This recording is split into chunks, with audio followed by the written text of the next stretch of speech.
Hey guys, welcome back. We had a hot spot where we were buying binders like crazy. Granted, the deals were pretty good. Had some extra cash. I just had some extra cash come back in, so I worked some stuff, paid some things, and went ahead and I've had a binder deal. Actually, dude's been waiting on me for a while. Um, we'll consider it a binder. He sold it to me in everything sleeve versus it being in a binder. But essentially, it's a binder. We're just going to kind of go through, I think, all the rares. We're not going to show the backs, though, too much because it's kind of a decent stack. So we'll just start off hot highlight. Um, in the picture he sent me, of course, it was in better looking condition. It's not like he was trying to deceive me. When I showed up and I looked at it, and I even pointed some stuff. I was like, yeah, no, it's a little bit more beat up. This one I'm showing the back. This one we're thinking PSA 6 to 7. Some of these dents are kind of strong, but it is a shadowless Venusaur, so pretty awesome. Um, and then he had a sealed up first edition Machamp. And besides just, the cards, what I really enjoyed was getting the negotiations with this person. He knew exactly that he wasn't the ones I deal with to where they say make an offer. I said, hey, what's your price for all? He sent me his price for all. It was agreeable, and we went off with that. Now, what's funny about this one is when he sent me pictures, he said, hey, and Magnemite is an error. It's a rare. Well, I couldn't tell which Magnemite he was talking about because he sent me several, but he was talking about this one, and that was strange to me because I have this Magnemite and it's a rare. For the longest time, I always thought this Magnemite was supposed to be a rare. So what are the odds? And it looks like most of these cards are in pretty decent condition. I think the Venusaur is the most beat up one, sadly. And then he also had a Jungle Symbolist Pinsir.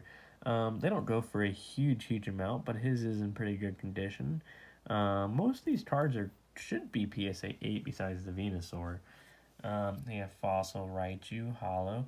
And they had them all, they've had them sleeved for a while. And what I really enjoyed too with negotiating with this person, oh, hold on, this is pretty nice. Everyone's going to like this. This is the Japanese Fossil Mew. So there's only a few of these. You'll see a lot of promo Mews, but there's only a few Fossil Mews. This is the original one, the Japanese one. You can only get them Japanese Fossil. I think that's not on the card. That's here. I'll show you. That's not on the card. That's literally that's within. Get it out. Get out. Hold on. Oh, he had a double sleeve. That's nuts. I wonder if most of his was double sleeve. Oh, well, I guess free penny sleeve. Okay. So wonderful little card to get. He got it because he had family in Japan, so works out. This is a nice card. I think I already have one of these, but I think this is the best condition one that I've had come in so far. Wonderful swirl to the back. Should be pretty clean on the back. It's a really nice one. Be amazing if it was English. Be amazing if it was first edition. But still really good. So it was a decent little pickup. It was a strong price, but in terms of the negotiation, I really enjoyed how quick it was and how easy it was. Some silvering on the bottom. This one's not in perfect condition. It's really funny. I have a really hard time finding a good Kabutops like in terms of condition. Same with Vaporeon. Vaporeon's background just scratches really easily. It's just so mirrory. Um, but yeah, so what's good news is I'll probably be hearing from him again. He said his wife was also a collector, and he and his wife are going through storage soon. And tomorrow is what they said, and hopefully they'll come across or his wife's cards if it's the same. So yeah, really spectacular. He did have a very sad story. He wasn't trying to increase the price. This was after the purchase was complete, but he told me that he had a first edition Charizard, so that means it was shadowless. So I learned that actually from Vintage Pokemon Brothers just the other day that um, if it's a first edition base set card, it has to be shadowless if it's English, and that's what he had. And he sold it back in 2010 for $650. This is a really good Dragonite. I don't think that scratching is on the card. I really hope not. That would be really nice if it's not. There is some scratching on the card, but that's not terrible. Back is pretty decent. It's about a PSA 8. It's pretty good. Um, I said, hey, do you want to know? Like in terms of, I'm looking for the misprint, and both the Zapdoses have not been the misprint, but still. I said, do you want to know, like, in terms of how much he lost out on, like, especially today? I don't know how much it was going for 2010. I'm pretty certain first edition Shadowless Charizard in 2010 was still going for 50 plus grand, PSA 10. His was in PSA, his was ungraded, but, sounds like it was in pretty good condition. I think most people really kept their Shadowless first edition Charizards in really good condition. And he said, no, not really. I'm pretty salty about it. I said, yeah, that's probably good. Yeah, let's just leave it at that. So yeah, poor chat doesn't know they pretty much probably lost on, I would say, I'd be fair to guess that his first edition Shadowless Charizard was probably a PSA 9 or higher. Because most of these are in really good condition. And these are not a first edition Shadowless Charizard.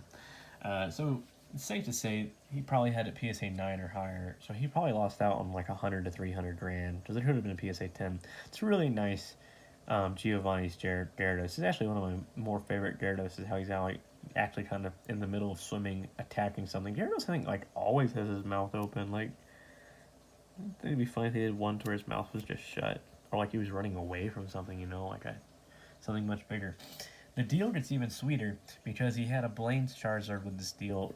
Granted, it's Japanese, granted, it's Blaine's Charizard, but still, it's in really good condition. Blaine's Charizard is one of the coolest. Oh, so most of these are double sleeves. That's amazing. So, like, that's why they're in really good condition. And with this being Japanese, although left to right, centering's not perfect, but this looks like it still be a PSA 9, which is pretty good. I was expecting the Venusaur to be a little bit higher in the pictures, but running into it having little issues and all these hollows being part of the purchase really wasn't a bad deal. I was willing to take the risk. It goes against a little bit of my values on terms of how I do deals, but he was so good, and we were just open. We just had a chat. We literally just talked for like 40 minutes to an hour, just talking about stuff. So that was really nice. I enjoyed that. I told him that what I usually have to deal with in terms of making deals. He said no.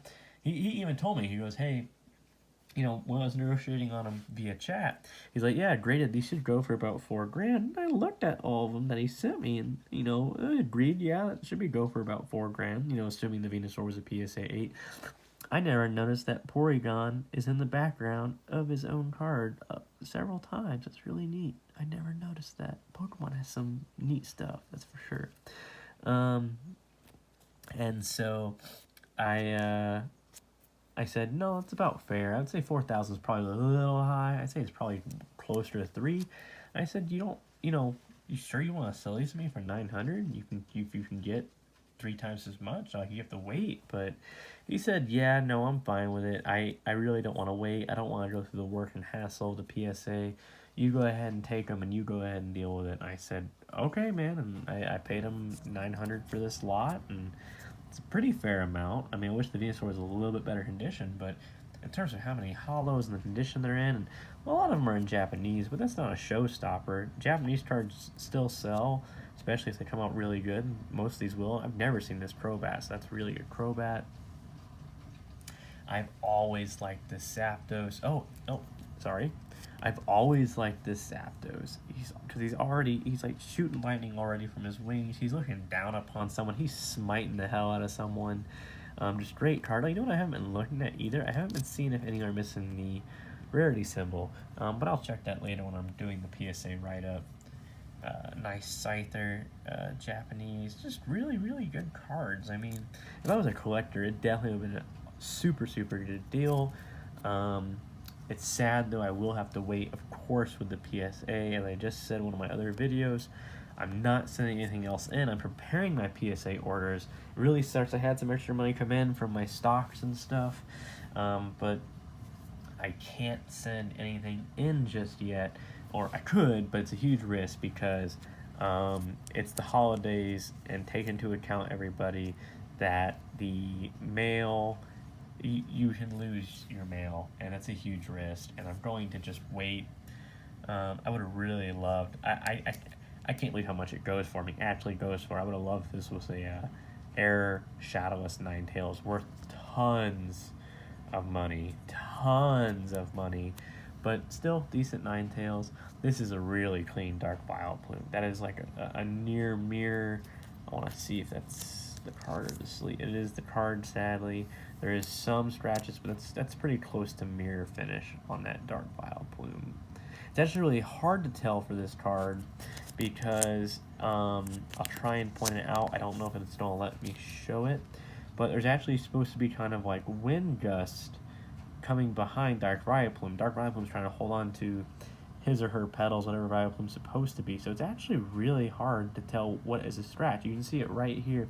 Those aren't scratches. Now those probably are, but some of this, it's supposed to be like wind blowing behind from Dark Vileplume. So yeah, the more you know. It's another clean Dark Arbok. No special additions or anything, but these are really still clean cards. We'll have to examine them further for closer misprints if there are any. He listed the misprints he could find. He was more of a Magic the Gathering guy. His muck is pretty clean. This next card makes me sad because it was almost super clean. There is, you can see it right there.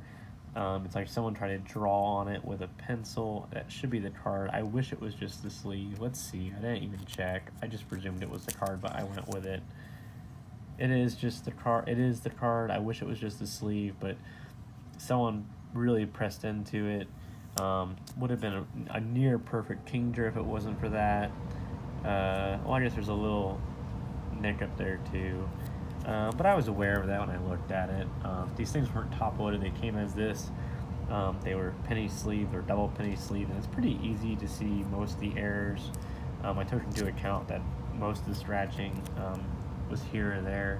But as you can see, it's a real good amount of hollows, and some of them have made up for it pretty much. The Shadowless Venusaur and the Blaine's Charizard, the rest of these are kind of just bonus money, really. A nice little hollow Dark Gyarados. He's pretty hard to find hollow in my opinion, especially in this rare condition. So that's pretty fantastic. Genghis Kong. Jolteon, not the misprint though. A really good Slowking. Slowking goes for a decent amount of money too. He's got a little swirl there. So that's good. And I think it looks like those scratches are probably, yeah, they're on the card, but they're not huge or deep. It's livable. Another Genghis Khan, another Dark Golbat. Well, I don't know if I showed one, but a Dark Golbat Holo, pretty nice. Clefairy, Heracross, really good one. Heracross versus Pinsir. Oh, and it's a bleed because that's not supposed to be on the Pinsir Claw, so that's a bleed. Nice. So that's technically like a misprint. A really good Pichu. Solid. And then now we've got rares that are non-hollows. So Pokemon Trader, Dark Blastoise, a Sneasel, a Here Comes Team Rocket, an Erica, a Dark Machamp, Item Finder, Vileplume, Sabrina. I don't remember if the trainers come with numbers or not. I'll have to check, but she's got her thing, but she doesn't have a number. Maybe they don't. Who knows? It's possible I have several misprints though at once. A Brock's Rhyhorn. Oh, I didn't know he was rare. That might be a misprint. I'll have to check that later. Genghis Khan, Kabutops, Dark Magneton, Ditto, Pinsir, Lapras, who cares? Beedrill, Beedrill, Electabuzz, Super Energy Removal, not Shadowless, Elekid, Computer Search. You know what's funny to me is they never made Hollow base set or base set 2 trainers. It's kind of weird.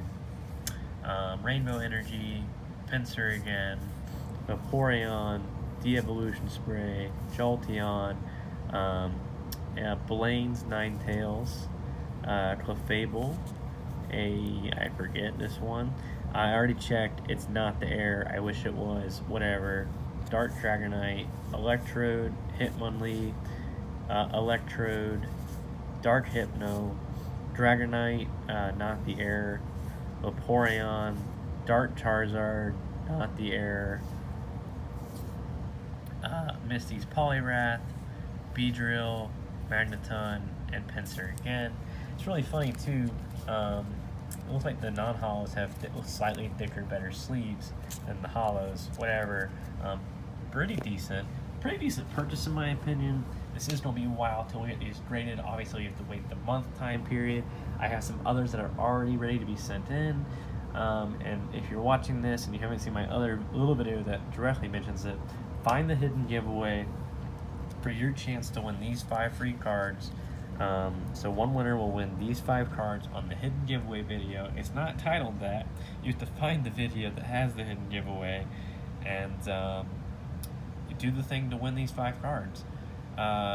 It looks like, though, I will be honest, it looks like the Mega Blastoise and the Darkrai look like they're fakes, but the other 3 look real, which is a Charizard EX, a Chestnut Break, and a Xerneas X. So you win these 5 cards. If you win the giveaway, find the giveaway, compete in the giveaway. Good luck. Thanks. Bye.